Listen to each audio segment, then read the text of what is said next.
Bismillahirrahmanirrahim. Assalamualaikum warahmatullahi wabarakatuh. Saya Isnaini, kelas 2B dari jurusan Pengembangan Masyarakat Islam, Universitas Islam Negeri Sultan Maulana Hasanuddin Banten.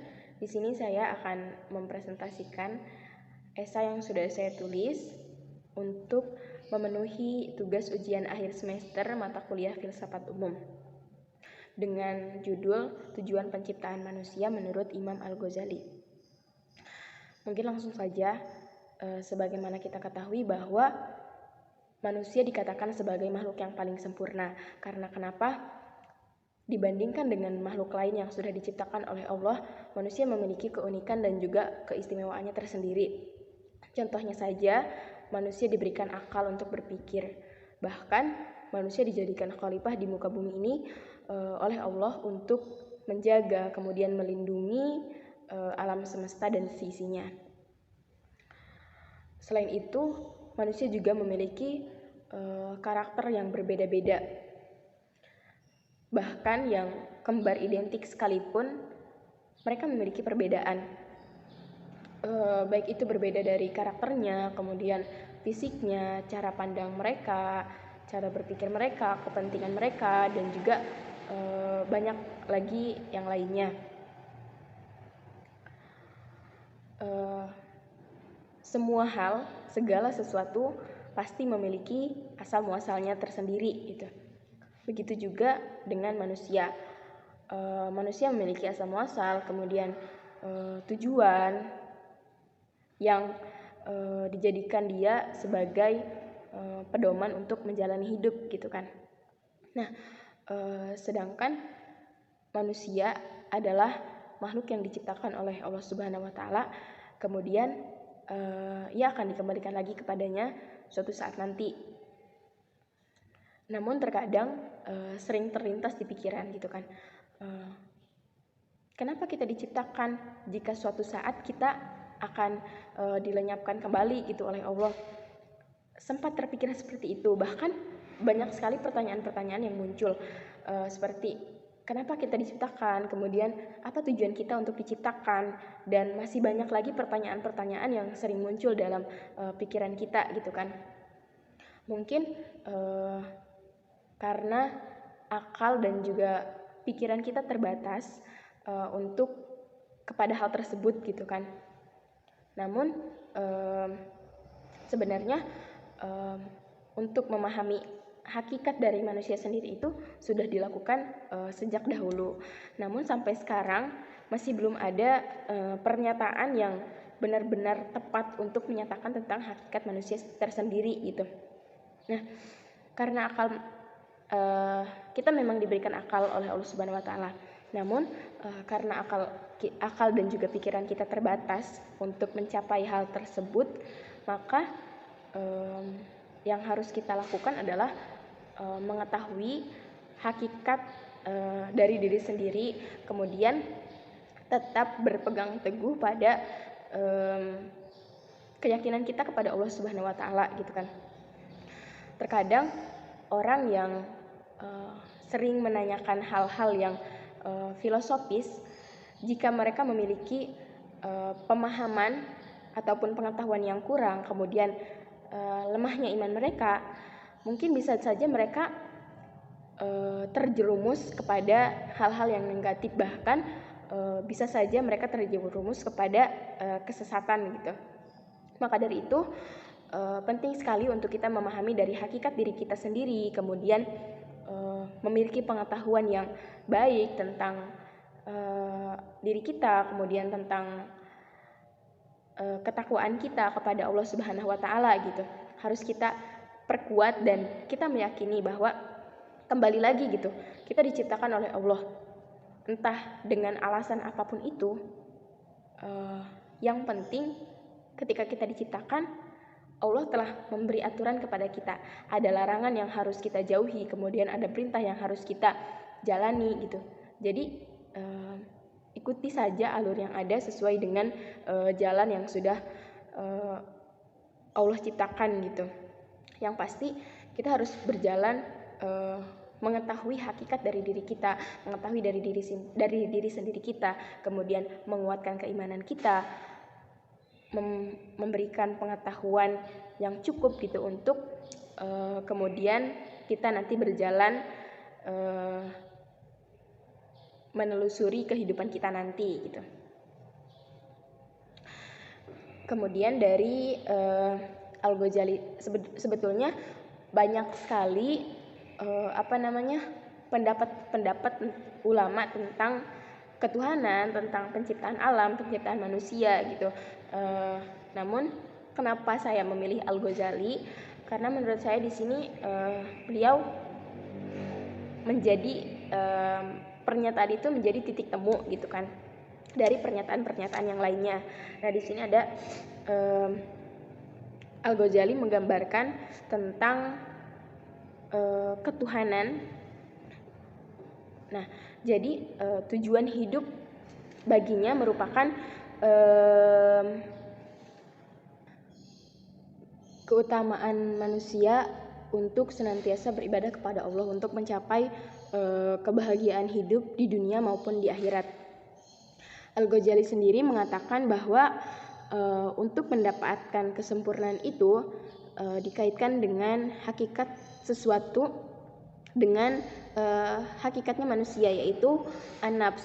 Tujuan manusia adalah kesempurnaan jiwa, sebab jiwa memiliki sifat inti mengenali, maka kesuciannya adalah ketinggian dari tingkat kesanggupan mengenali.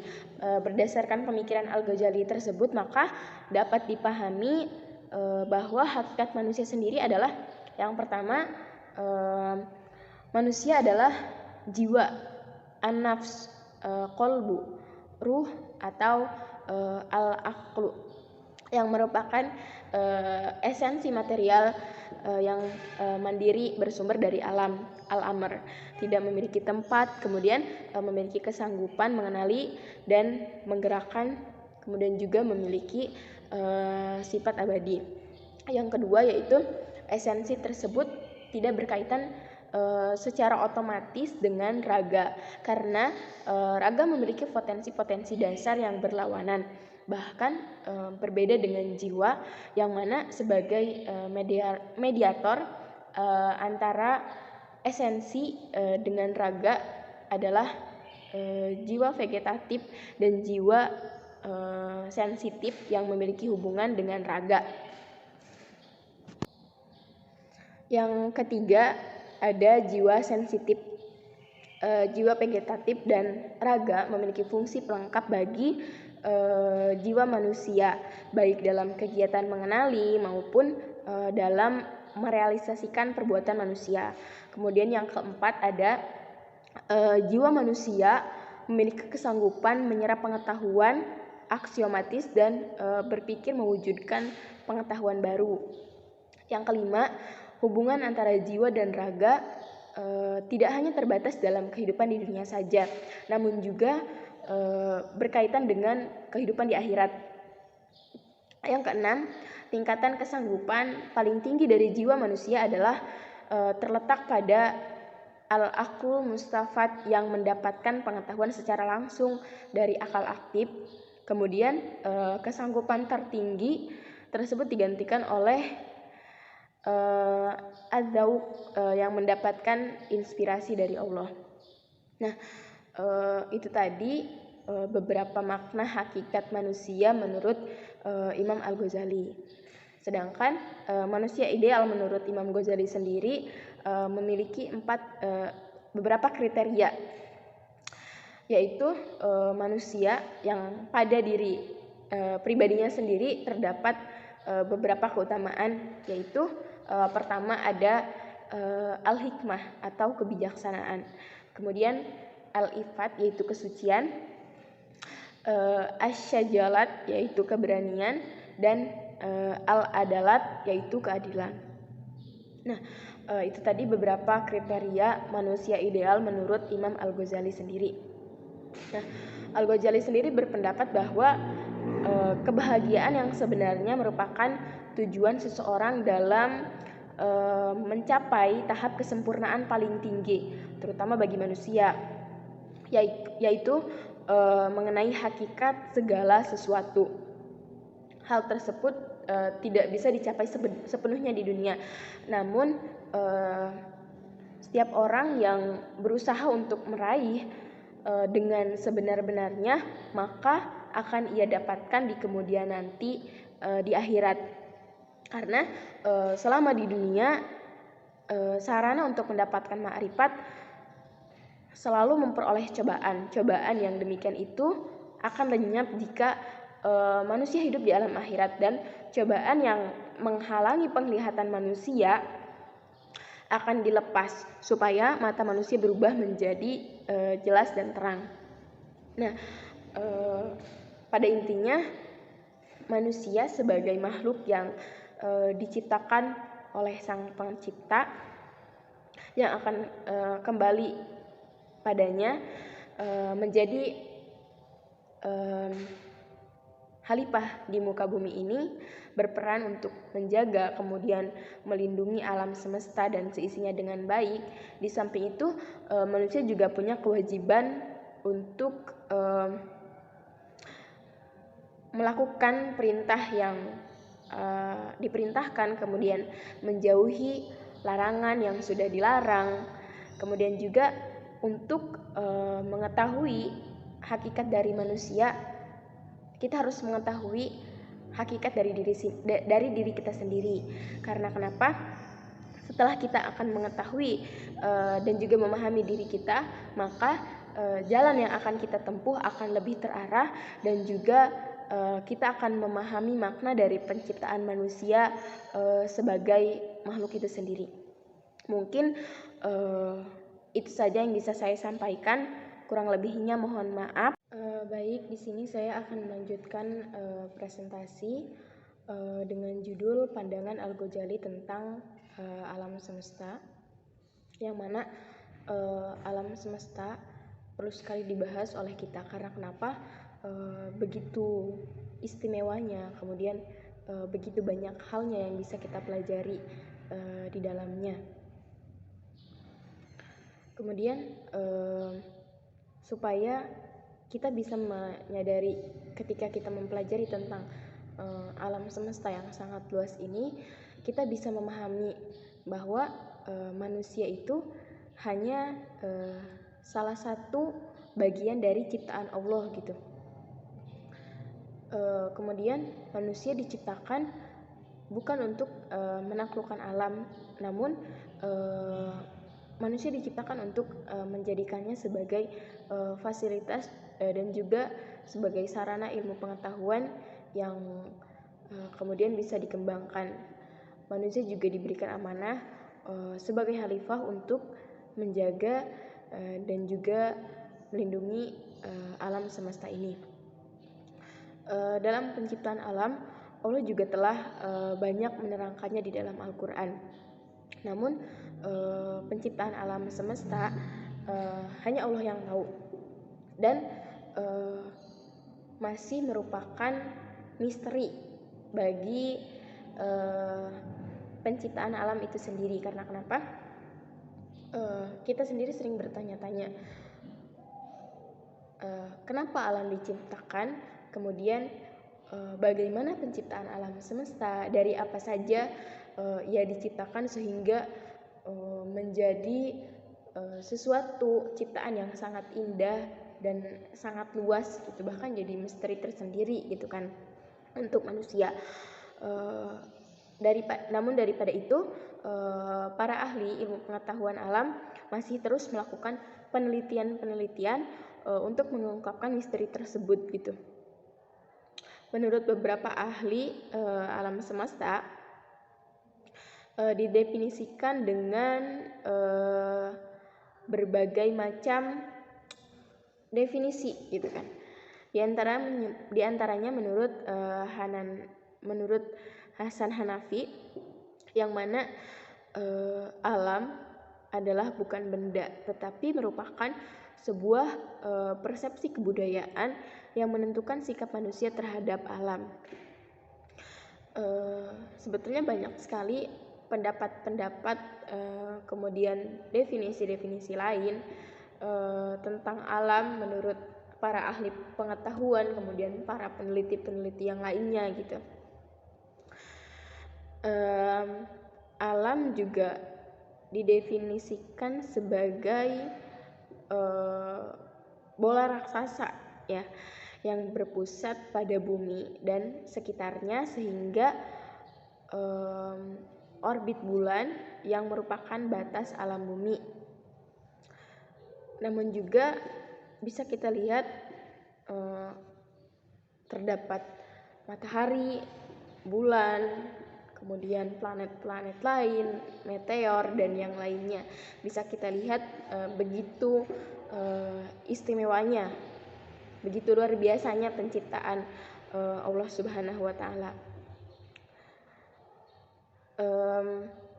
Ada juga ilmu yang mempelajari tentang kealaman, yaitu ilmu kosmologi, yang mana ilmu kosmologi termasuk bagian dari filsafat alam yang di dalamnya membicarakan inti alam, kemudian hubungannya satu sama lain dengan keberadaannya dengan yang ada gitu. Nah, menurut pandangan Al-Ghazali sendiri, beliau menulis buku yang berjudul Al-Maqasid Al-Filsafah, yang mana kemudian beliau melengkapinya dengan menulis buku kedua, yaitu buku yang berjudul Al-Maqasid Al-Falasifah. Al-Maqasid Al-Falasifah. Mohon maaf, buku yang berjudul Tahafutul Falasifah ya, yang mana memiliki arti ketidakberesan, kekaburan dari filsafat, yang lazimnya diterjemahkan dengan penghancuran filsafat. Kitab Tahafut Al-Falasifah juga terdiri dari 20 diskusi yang merupakan ajaran falsafah yang terbentuk semacam dialog tertulis yang diikuti bantahan-bantahan. Nah, dari 20 persoalan filsafat ia tulis pada kitab tersebut hanya ada 4 yang disebutkan secara langsung tentang alam semesta. Yang pertama yaitu persoalan tentang sanggahan atas para filsuf tentang etensitas alam. Yang kedua yaitu masalah penolakan terhadap keyakinan para filsuf atas keberadaan alam dan juga keabadian alam. Yang ketiga yaitu masalah ketidakjujuran para filsuf bahwa Tuhan adalah pencipta alam, dan penjelasan bahwa ungkapan tersebut hanya bersifat metaforis. Yang keempat yaitu penjelasan tentang ketidakmampuan para filsuf membuktikan eksistensi pencipta alam. Nah, sebagaimana kita ketahui bahwa Al-Ghazali sendiri merupakan ulama yang tidak membenarkan adanya filsafat gitu. Namun di sini saya mengambil pendapat dari Al-Ghazali. Nah, tentang perdebatan kodimnya alam bermula dari kesimpulan para filsuf yang mengatakan bahwa alam itu kodim, seperti Al-Farabi, kemudian Ibnu Sina. Mereka mengatakan bahwa alam itu kodim, sedikit pun tidak dipahami mereka sebagai alam yang ada dengan sendirinya. Alam itu kodim, justru Tuhan menciptakannya sejak azali. Bagi mereka mustahil Allah Subhanahu wa Ta'ala dengan sendirinya tanpa menciptakan sesuatu pada awalnya, kemudian menciptakan alam. Nah, hal tersebut disanggah oleh Al-Ghazali dengan mengatakan bahwa kodimnya alam tersebut membawa kepada kekufuran. Ketika alam itu kodim, maka alam itu tidak bermula dan ada dengan sendirinya. Nah, ketika alam semesta itu qadim dan Allah juga qadim, menyebabkan ada dualisme yang qadim. Nah, dan hal ini bertentangan dengan akidah Islam yang berujung pada kemusyrikan gitu. Beliau menganggap hal itu. Nah, Al-Ghazali juga menentang pernyataan dari filsafat Aristoteles yang mana alam adalah kekal. Menurutnya alam berasal dari ketiadaan menjadi ada karena ciptaan Tuhan. Kemudian dunia berasal dari kehendak Tuhan semata-mata dan tidak bisa terjadi dengan sendirinya. Nah, jadi menurut Al-Ghazali baginya hanya Allah yang qadim, artinya adanya Allah tidak diawali dengan tidak ada. Maka syahadat dalam teologi Islam adalah la qadima illallah, tidak ada yang qadim selain Allah. Adanya alam diawali dengan tidak ada, sehingga alam itu tidak qadim. Karena adanya alam diciptakan oleh Allah. Berdasarkan definisi tersebut, Al-Ghazali menampilkan sebuah koreksi yang berlandaskan pada Al-Quran. Di antaranya surat Az-Zumar ayat 62 yang artinya Allah pencipta segala sesuatu dan Dia memelihara segala sesuatu. Nah, adanya alam sendiri adalah hasil dari kehendak Tuhan, karena sifat dari irodatnya Tuhan dalam pandangan Al-Ghazali adalah sifat yang mutlak ada pada Tuhan. Dengan kata lain, Tuhan memiliki kehendak dengan kebebasan yang tidak terbatas. Beliau berkehendak untuk menciptakan atau tidak menciptakan. Namun demikian, meskipun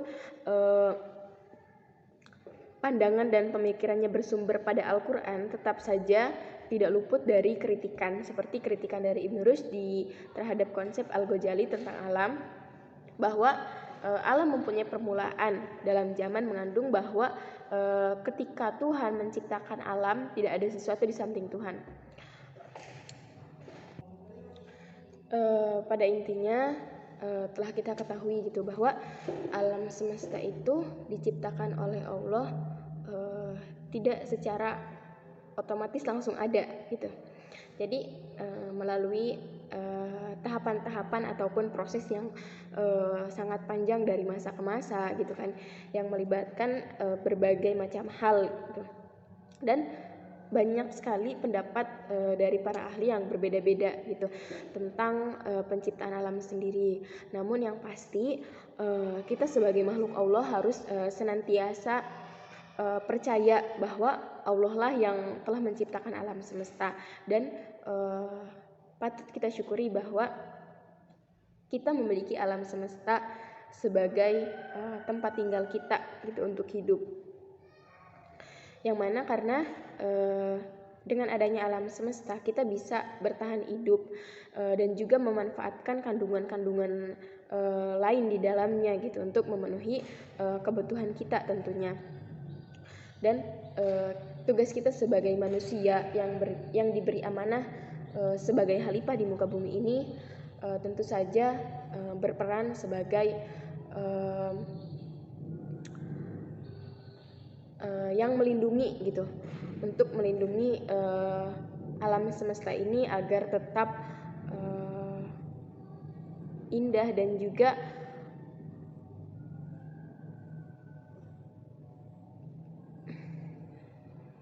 terpelihara.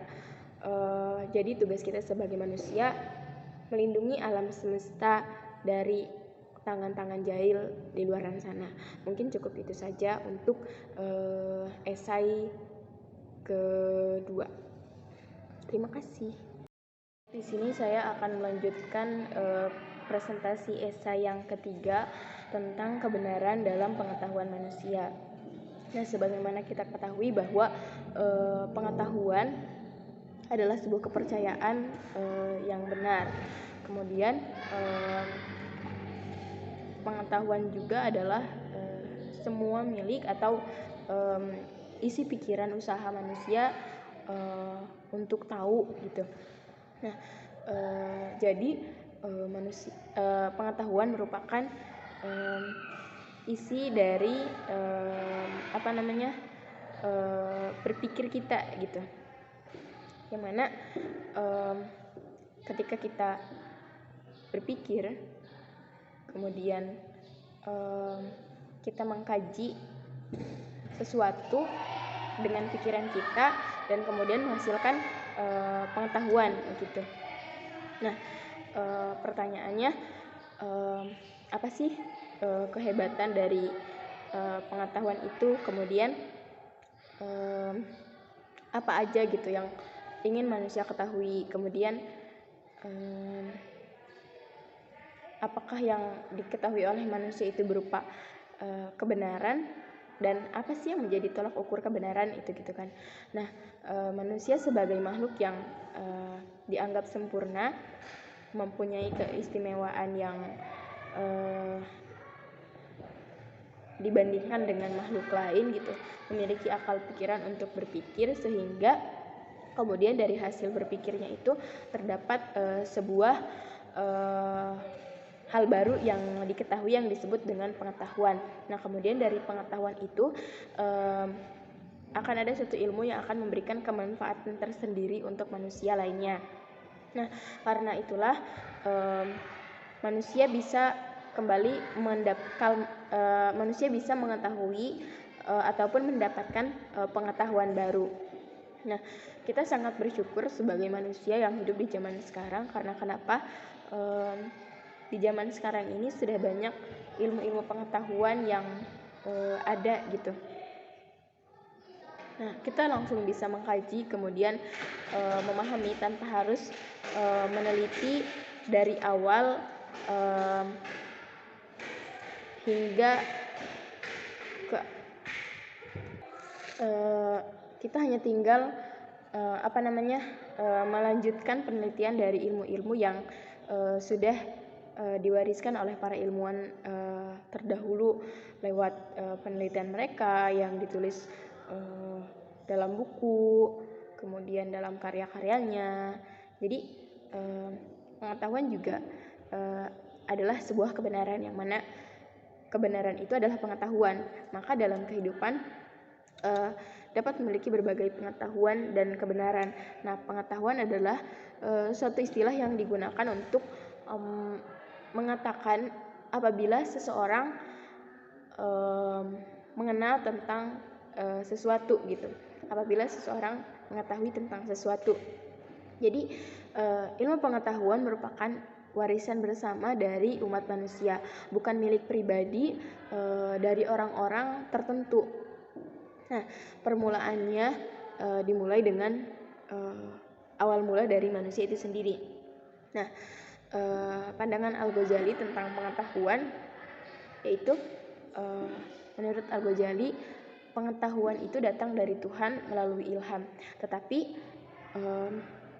ilham bukan merupakan suatu wahyu atau kenabian. Dengan demikian Al-Ghazali membedakan antara ilmu yang diperoleh dari ilham dan di samping itu juga ada yang disebut dengan ilmu laduni, ya, yakni ilmu yang menjadi terbuka dalam rahasia hati tanpa ada sebab yang datang dari luar gitu. Nah, Al-Ghazali juga secara tegas mengatakan bahwa meskipun akal dipercaya sedemikian rupa, namun tidak berarti bahwa pengetahuan yang ada pada akal tidak pernah salah. Nah, pengetahuan yang muncul dari pikiran manusia bisa saja salah gitu. Tetapi kesalahan ada pada daya-daya tangkap sebelum akal yang disebut oleh al-his atau al-wahim. Jiwa manusia sebelum mencapai kematangannya sangat terikat dengan al-his atau al-wahm. Dapat saja dibenarkan oleh jiwa atau akal manusia.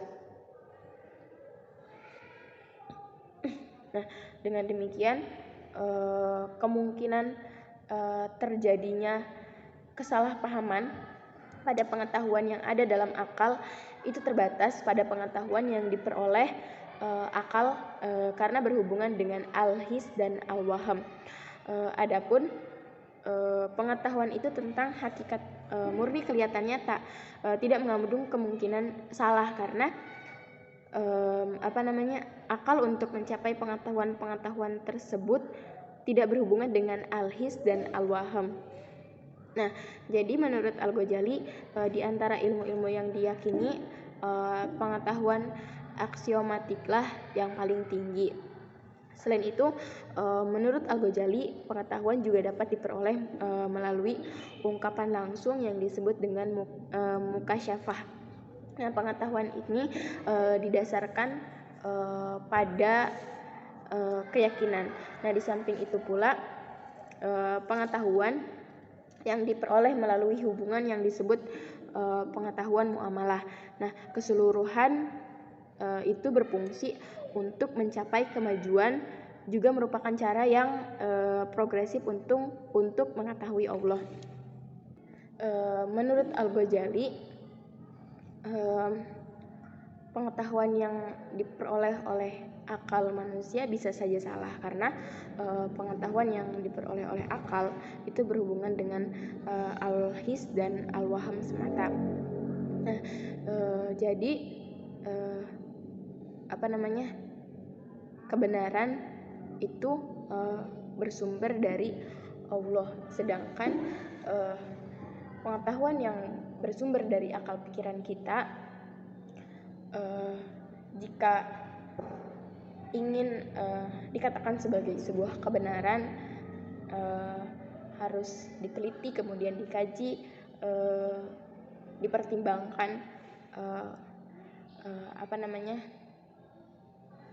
kebenarannya dengan faktanya gitu.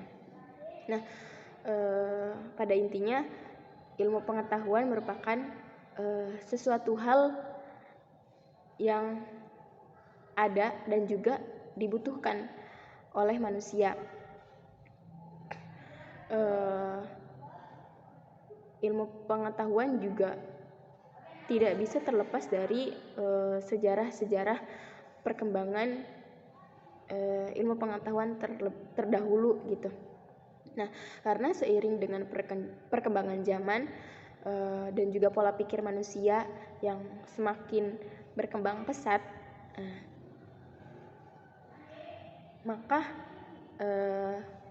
akan timbul juga cara pikir baru, kemudian pengetahuan baru, ilmu-ilmu baru yang akan ada di masa yang akan datang gitu.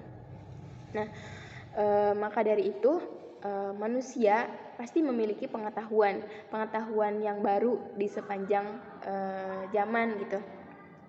Jika kita kembangkan pengetahuan itu yang bersumber dari rasa keingintahuan kita, kemudian menjadi sebuah pertanyaan, dan dari pertanyaan itu kemudian dikaji secara lebih dalam sehingga menghasilkan pengetahuan. Kemudian pengetahuan itu akan menjadi sebuah ilmu-ilmu baru yang akan berguna tentunya di masa yang akan datang. Nah, tugas kita sebagai manusia untuk tetap mempertahankan dan juga mengembangkan ilmu pengetahuan yang ada supaya bisa menjadi lebih bermanfaat untuk orang banyak. Mungkin cukup itu saja yang bisa saya sampaikan. Kurang lebihnya terima kasih. Presentasi 3 esai dari saya, mungkin cukup sekian dari saya. Sebelumnya terima kasih bagi yang sudah menonton. Semoga kita tetap diberikan kesehatan dan juga tetap dilindungi oleh Allah Subhanahu wa taala.